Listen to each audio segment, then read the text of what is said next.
Jadi begini loh, saudara. Beberapa kali saya bikin konten mengangkat tema tentang kekristenan, yaitu antar aliran kekristenan. Mengapa saya membahas ini? Karena ini memang bagian dari diri saya, iman saya, kepercayaan saya, dan bukan iman kepercayaan orang lain. Kita sekarang di Indonesia, memang kondisinya kerukunan umat beragama itu sudah sejauh ini berbeda dengan tahun 80-an, 70-an ketika kerukunan umat beragama itu bisa saling sharing, kontak, dan dialog membahas antara agama satu dengan agama lain. Padahal kerjasama, ya, bahkan kerjasama. Natal, teman-teman yang muslim ikut drama Natal. Cerdas cermat agama Islam, saya ya Kristen jadi juru bicara dan ikut pelajaran agama Islam di sekolah. Nah, itu pada zaman ketika kita masih dalam tahap-tahap awal Orde Baru yang sangat membedakan diri dari masa Orde Lama. Dan muncul namanya P4, Pedoman Penghayatan Pengamalan Pancasila. Jadi untuk memaknai dari 4 butir sila pertama, yaitu percaya dan dakwah kepada Tuhan Yang Maha Esa menurut agama dan kepercayaan masing-masing, hormat menghormati dan bekerjasama antar pemeluk agama dan kepercayaan yang berbeda, saling menghargai kebebasan untuk memeluk sesuai dengan agama dan kepercayaan masing-masing, tidak memaksakan satu agama atau kepercayaan mereka orang lain. Ya, ada 4 butir itu dari sila pertama yang di Pancasila. Nah, makanya pada saat itu kerukunan umat beragama antara agama bisa saling terjadi irisan atau kerjasama semacam itu. Tetapi sekarang berbeda. Jadi sudah jauh kondisinya ya 40 tahun dari masa-masa itu. Sekarang maka yang saya bahas ya hanya iman saya saja, dan karena saya beriman Kristen maka saya membahas antar aliran Kristen. Mengapa? Antar aliran Kristen sendiri itu juga berbeda-beda, sehingga banyak orang yang tidak dapat atau canggung atau gamang dalam memaknai perbedaan antar aliran itu. Sehingga bingung, yang ini melarang beraktivitas pada hari Sabtu, yang lainnya kebaktiannya hari Minggu, yang satu kebaktiannya hari Sabtu. Yang ini boleh makan ini itu, yang lainnya membebaskan karena sudah bebaskan dari hukum Taurat ya, dengan kasih Yesus yang menebus manusia. Karena itu sebenarnya adalah simbol dari Yesus. Sabat itu simbol dari Yesus. Itu menurut aliran yang demikian.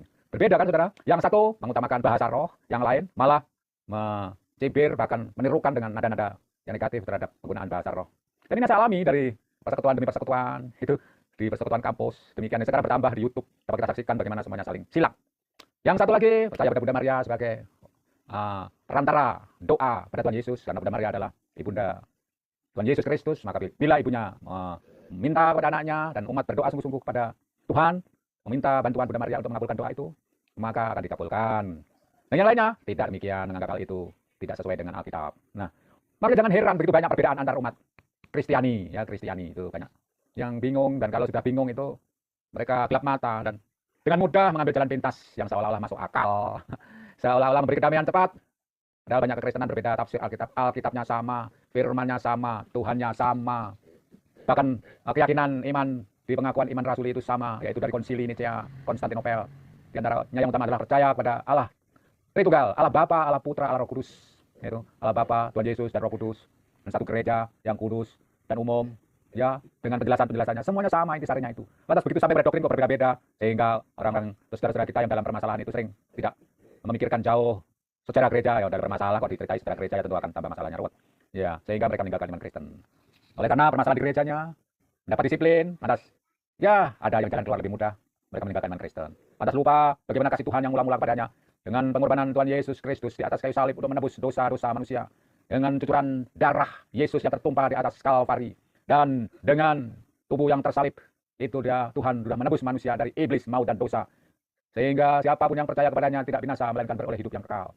Dengan landasan utama, karena begitu besar kasih Allah akan dunia ini sehingga dikaruniakannya anak yang tunggal, itu Yesus Kristus itu. Siapa yang percaya padanya tidak binasa melainkan beroleh hidup yang kekal. Nah, oleh karena perbedaan doktrina, perbedaan disiplin gereja yang membuat orang bingung dan canggung, seperti kehilangan arah pada saat menghadapi masalah. Nah, saudara, channel ini lahir dari kegalauan semacam itu, menghadapi silang sengkarut antar aliran yang ya begitulah.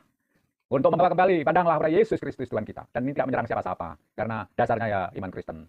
Iman Kristen Alkitab, yaitu sola scriptura hanya karena firman, sola fide karena iman, oleh karena iman, dan sola gratia oleh karena kasih karunia. Nah itu, ini dasarnya. Nanti pengembangan-pengembangannya ya tetap dalam koridor iman sendiri, menghormati kepercayaan orang lain, tidak ngocok-ngocoi, tidak mengajak-ngajak, tidak mengkabarkan suatu agama kepada orang yang sudah punya agama lain, agama berbeda. Tapi ini adalah iman sendiri. Jadi lebih ditujukan pada saudara-saudara seiman. Barangkali ada saudara yang mendapatkan permasalahan itu, diingatkan dengan kasih mula-mula Tuhan Yesus Kristus itu, sehingga tercapailah apa yang difirmankan oleh Tuhan Yesus. Akulah jalan, kebenaran dan hidup. Tidak seorang pun sampai kepada Bapa kalau tidak melalui aku. Marilah kepadaku, kau yang letih lesu dan menanggung beban berat. Pikulah aku yang kuasang, karena itu ringan dan aku lemah lembut.